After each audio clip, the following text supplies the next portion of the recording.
Hello everyone, welcome to the second episode of my Kerbal Space Program Let's Play. Last episode we reached orbit around Kerbin. This episode we're going to be trying to go a little bit beyond that and try to pull off a free return mission to the moon. Now, the goal of a free return mission is to use the momentum of the moon to reduce the speed that your ship has after it passes by the moon, and therefore make it easier to return back to the planet that you came from.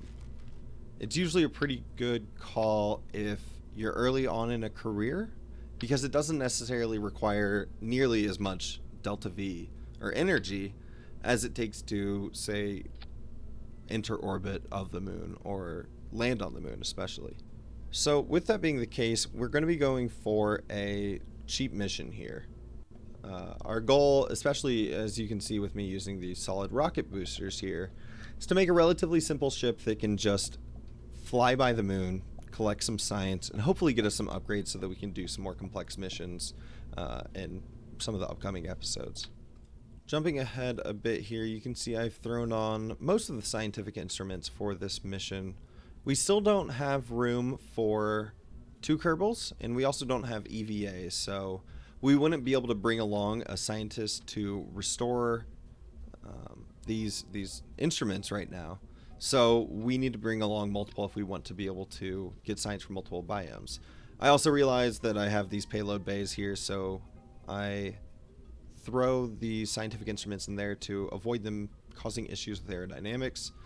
And right around here, the science is pretty well set up, I think. Before too long, though, I realize, much to my dismay, that I'm at 55 parts and I have a upper limit of 30. So this is what I think is one of the most interesting parts, if by far one of the most annoying parts of early game KSP careers, is figuring out how to make these missions fit within the part limit. Once you reach unlimited parts and unlimited weight, some of those challenges disappear, other challenges appear, so it scales pretty well, I think. But early on, it's interesting to figure out what you need and what you can do away with. So that's most of what's going on right here. So right there, we were able to do away with the clamps that lock you down right at the launch. With a ship this light, it's not 100% necessary. I do jump out here to see if I can buy that upgrade and avoid this whole process. I've got 42 parts, 30 to go. I reduced the number of science experiments here. A little bit less science, but we're not going to be going through a huge number of biomes. We can still get a pretty decent amount. Take off that parachute on the top. We've got 2 others, so it's not 100% needed. I take away that engine. We'll still have pretty good thrust to weight ratio, and we don't necessarily need it. And I also take away nose cones there because aerodynamics can make a bit of a difference, but we already have sort of overkill with delta V, so it's not 100% necessary here. And with everything ready, we head off to the moon. We do grab a little bit of science down low here. All of the reusable stuff. Temperature, atmospheric pressure, crew reports. Also 1 mystery goo observation. Perhaps could have saved that for the moon, but we'll eventually get all that science. We have a lot of speed right now and a lot of thrust to weight because of these solid rocket boosters, so we're pretty soft on this gravity turn. We don't want to have too high of an angle of attack in that thick atmosphere, or else we might spin out. But as we get a little bit higher here, we can turn over more to the side and build up that lateral velocity that we need to reach orbit.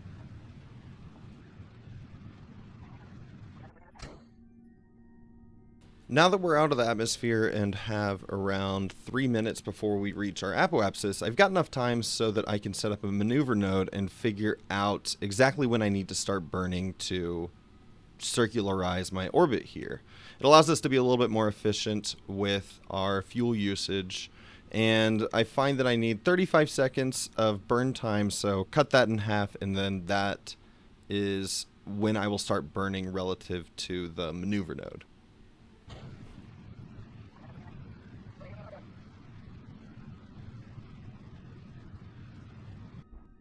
And like that, we are circularized. So now it's time to set up the transfer to the moon. And there's a neat trick that you can do where if you start your transfer when the moon is rising over Kerbin's horizon, you will get a dead-on transfer to the moon every time. It makes planning these transfers very, very easy.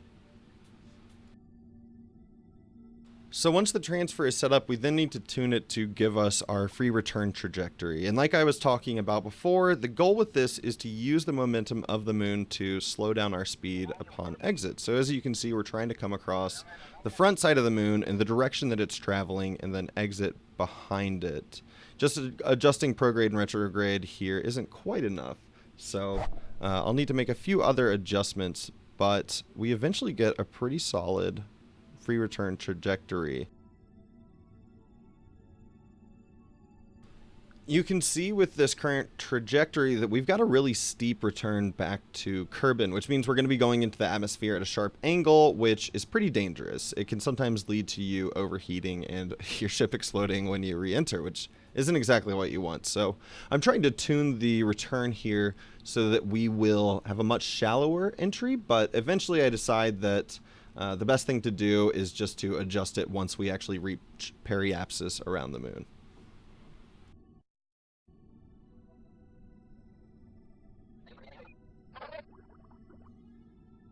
With everything set up, we warp forward a little bit here and then begin our burn. With our dinky little engine, it ends up being around 50 seconds of burning.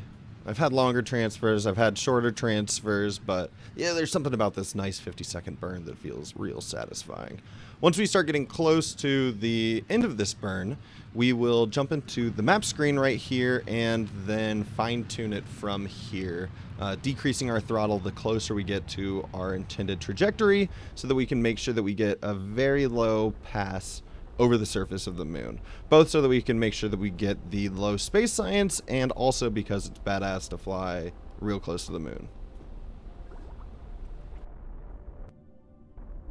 After we get this transfer set up, it's time to set up our return burn. It's just going to be a few meters per second here because we want to raise the periapsis coming into Kerbin to around 25 to 35,000 kilometers. That way we'll go low enough in the atmosphere to make sure that we capture while also not going super steep in there and potentially burning up.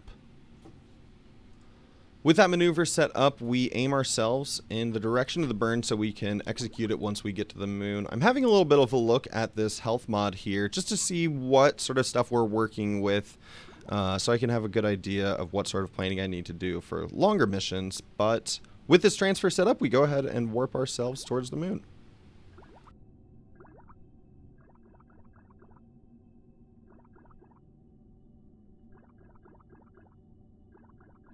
Wonderful! We've reached another planetary body in this career playthrough of Kerbal Space Program. Lots and lots of science to be collected up high in space above the moon here. We're going to go ahead and warp a little bit closer to the moon, try to just scrape our way into that low space science biome, snatch up all the science that we can. We've been saving up this material study because it will pay off the most if we use it in low space. And then we will be executing our burn to make sure that we get a good return back to Kerbin.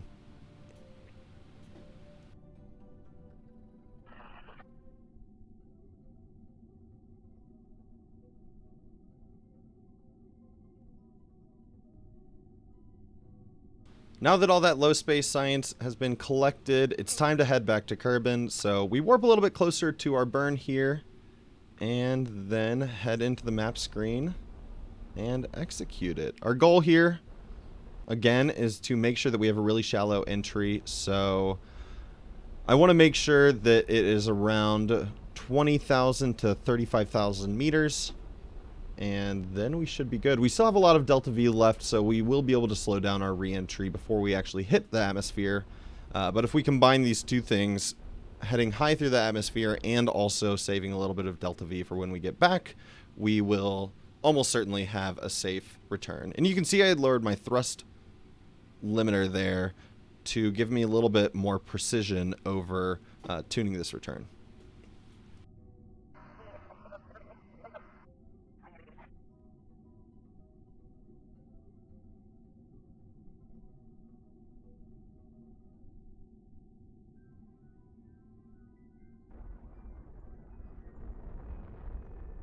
After warping our way back to Kerbin, we prepare to begin executing our reentry burn. We want to make sure that our periapsis is still going to be at around the right level, that 20 to 35,000 meters high. So I'm beginning to burn here. We've got around 500, 400 meters per second. So we should be able to slow down at least a little bit here and make sure that this reentry is as safe as possible.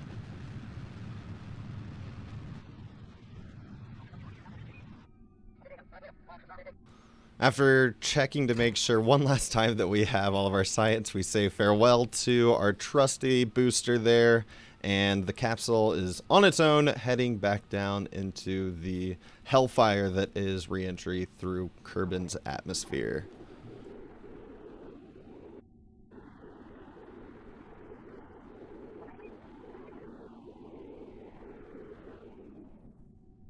All of this talk and planning about a shallow reentry pays dividends as we slow down pretty effectively while still at least 12,000 meters high in Kerbin's atmosphere, pop our chute, and get ready for a nice little water landing and possibly a quick little swim here for Jebediah.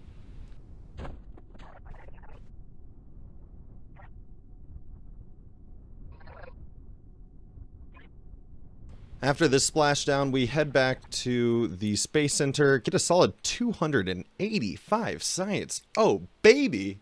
And we upgrade that vehicle assembly building so we won't run into those part count issues. Still can't upgrade the technology center, but I would call that a pretty successful mission overall. Thank you very much to everyone who tuned in, watched all the way through, and I'll see you in the next episode.